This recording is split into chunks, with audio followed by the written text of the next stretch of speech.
Whew.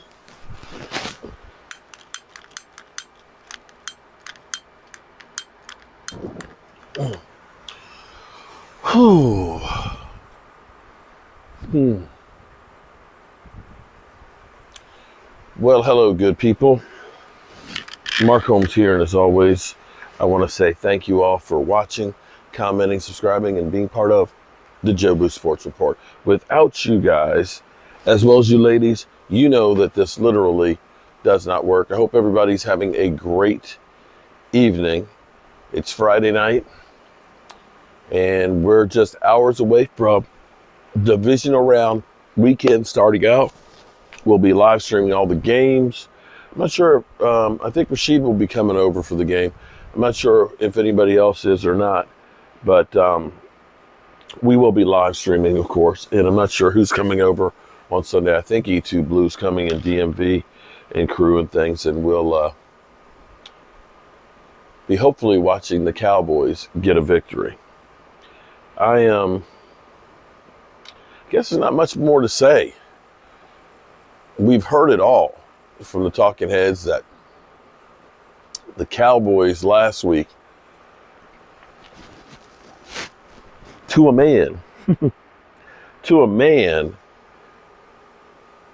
when we were listening to the talking heads last week and most of the people out there, even some of our own fans,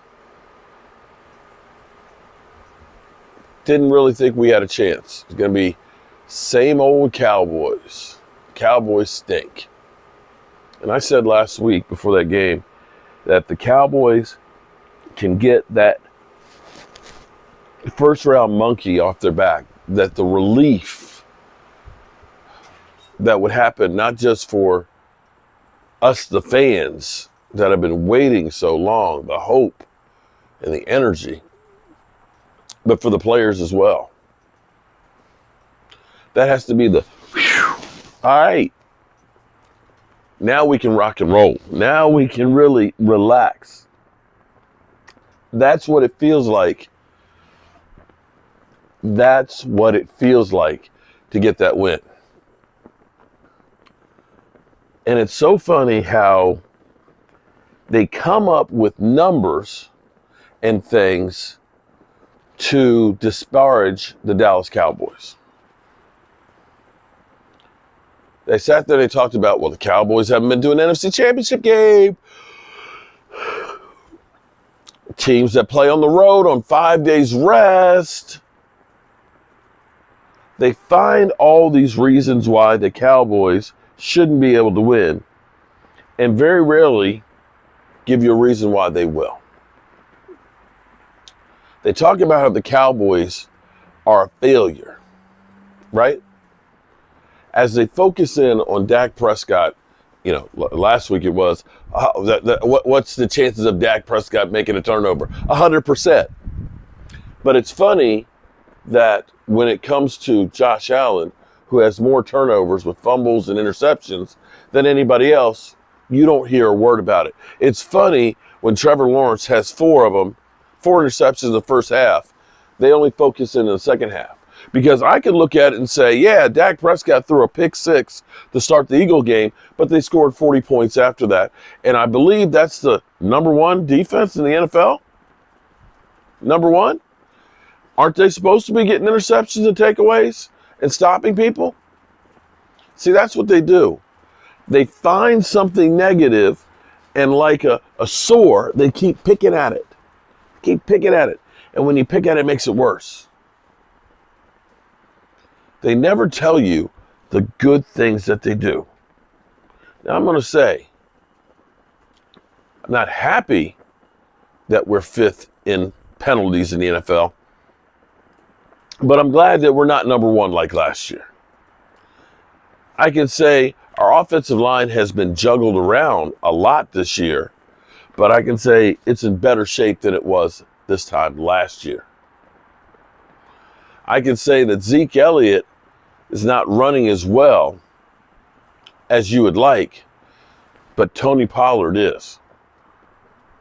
And that this running game that only got 77 yards last year is in better shape than it was last year. I can say that the guys that were instrumental in making so many penalties last year are no longer on the roster. I can say that the crew that's officiating the game doesn't call a lot of penalties like some of the crews that we've had. I can say that CeeDee Lamb has become a true number one, and dare I say better than CeeDee Lamb. I can say that Dan Quinn in his second year has this defense playing even better than it did last year. I can say that the Dallas Cowboys pass rush is better than anything that San Francisco has played, because they keep telling us about how good San Francisco's defense is and the 9 games that they won in a row. But I'm sorry, when your 9 games in a row include 2 games against the Cardinals and games against the Rams and teams that aren't anywhere near the playoffs, I can say maybe you haven't played the toughest competition out there. Now, it's cool that everybody's talking about this now. I've been talking about this for a week. As I look at this schedule, it reminds me a lot of the Eagles schedule, where last time I spoke with Philly 500, I said, show me your biggest win. Tell me. Minnesota? Was that the biggest win you had? Beating the Cowboys with Cooper Rush? Those the biggest wins that you got? As I look at the 49ers and up and down Miami, the Seattle Seahawks, when you played Kansas City, you got blown out. I don't see the juggernaut that they keep calling on. Yeah, they got Christian McCaffrey. Christian McCaffrey has been great. Brock Purdy has been good. But now let's see what happens when the Savos Lion and his friends come to town. When Dan Quinn starts dialing up some of these stunts that will confuse the rookie. When Dak Prescott uses his legs in 12 personnel and we get Tony Pollard the ball in space. We get CeeDee Lamb going through. I believe in my team.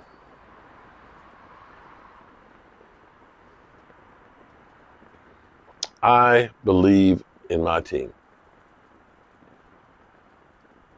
Before we get out of here, my good friend Joseph Heatherly, his mother, as I told you guys a couple months back, has ALS. And ALS is something you can't recover from. And she does not have much time left. And his wife, Maya, has been really sick from COVID and bronchitis and things. And, you know, we get people that come on the channel that are new to the channel. We have a lot of San Francisco fans that come in here. And I get a little rumbustious. I get a little crazy sometimes. And I've got to start remembering that we have a wide audience where people have their kids that watch the channel and things. And, you know, in life, you make mistakes and things. I've had my own father say, you need to stop cussing. And I get in here sometimes, and a lot of times, not to make excuses, I come down and I just let it fly. I don't script anything. And sometimes I get to be a potty mouth. And I'm going to try to do better. Because we're really blessed here, because we have such a diverse audience that comes in here.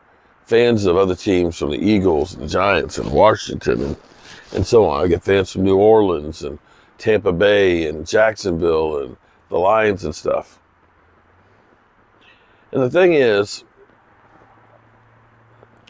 somehow we forgot that we're America and that we're all Americans and that we're all in this together. And when all of us do better, the country does better. Somehow we've lost that, where it ends up being that people have gotten to the point where if you don't agree with me, I have to hate you. Just because somebody does things a little different than you don't need to hate them. As long as it's not doing something to affect you, live and let live. The Lord gave each of us a life to live. And we should allow people to live their life. And we should be able to get along. And so I'm going to try and do better.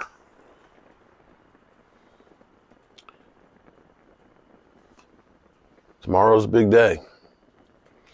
Big for the Giants, big for the Eagles, big for everybody.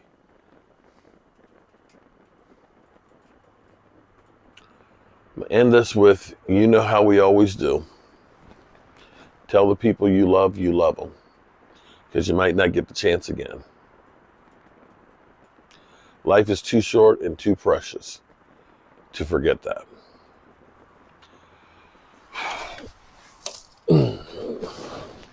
God willing, I'll see y'all tomorrow.